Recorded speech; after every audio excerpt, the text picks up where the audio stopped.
Rural China is paying the cost of the country's rapid economic gains. Separation of families, disappearing villages, and left behind children and seniors. Will families ever return to their home soil? Can a village look after its elderly residents? How can our country protect its children from abuse and neglect? Several girls have fallen victims of rape. From north to south, join Feng Xin in search of rural recovery on CCTV News.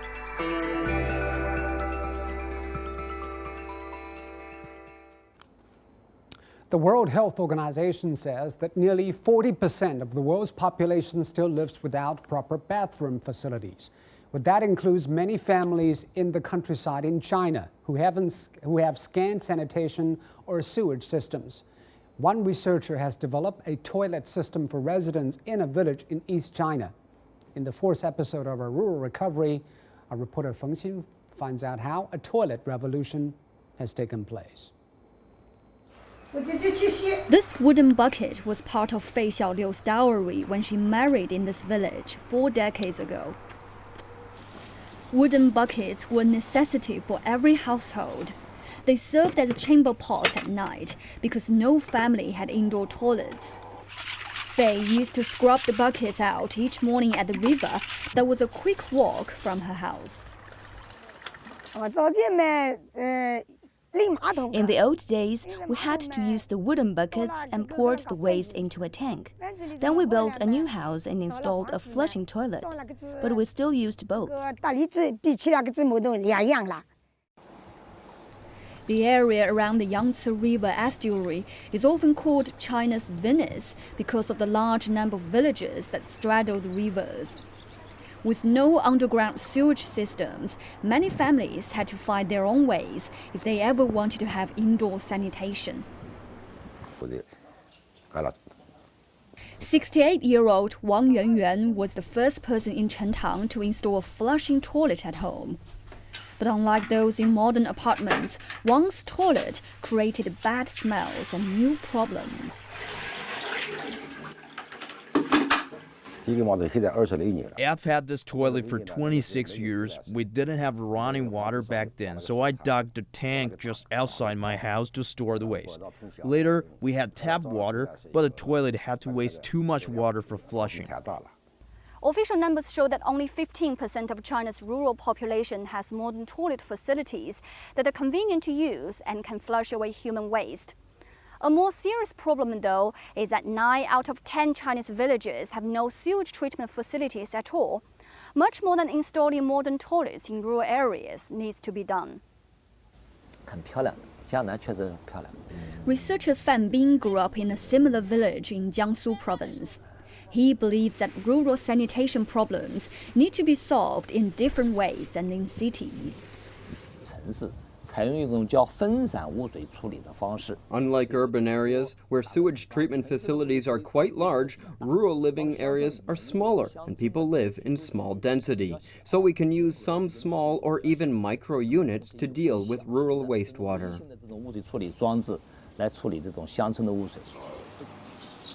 Fan Bin started a sewage project in Chentang in 2011.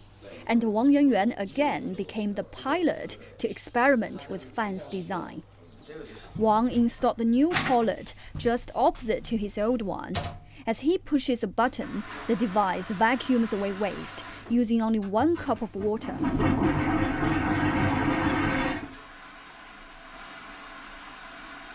The waste is sucked into a sewer system via pipes outside his house. The sewage is then sent to an underground tank that's connected to an electricity-powered vacuum system. The tank is where the waste is processed and converted into solid and liquid fertilizer.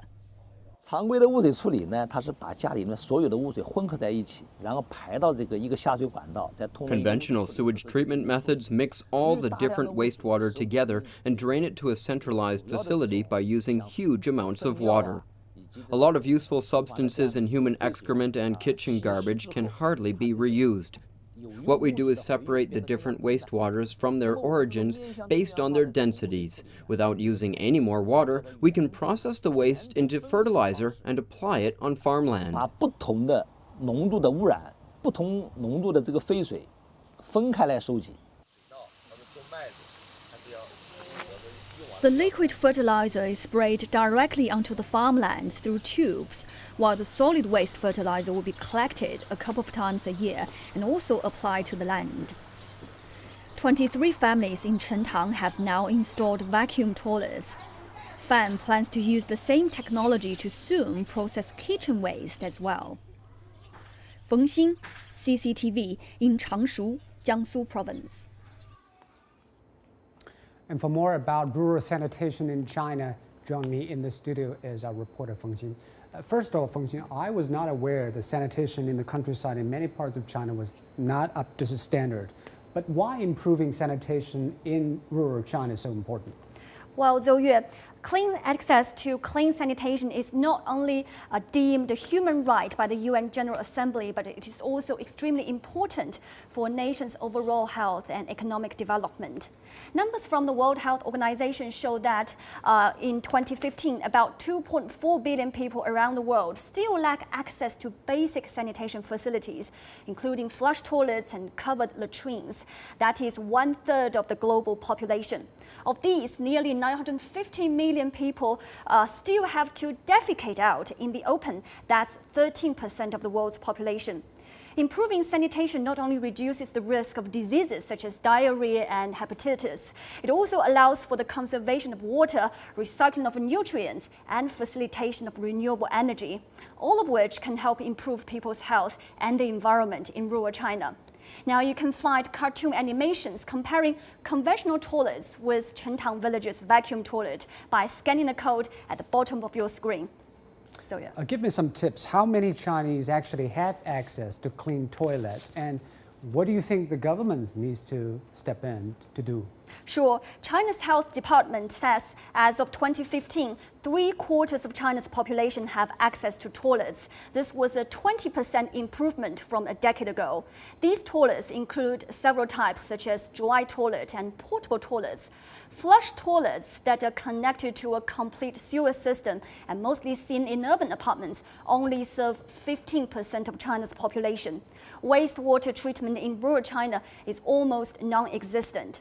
Experts say although the Chinese government has invested a lot of money and effort in building sanitation facilities in rural areas, only a small portion of them are operating effectively. This is because sewage treatment facilities need to be designed based on the characteristics of an area, including geography and demography. Only with careful research and planning, as well as persistent supervision of construction and operation, can the government solve rural China's sanitation issues effectively. China's health department aims to expand access to toilets to 85% of the population by 2020. That's for me, Zhou Yue. Right. Thank you so much, Feng Xin, for your reporting.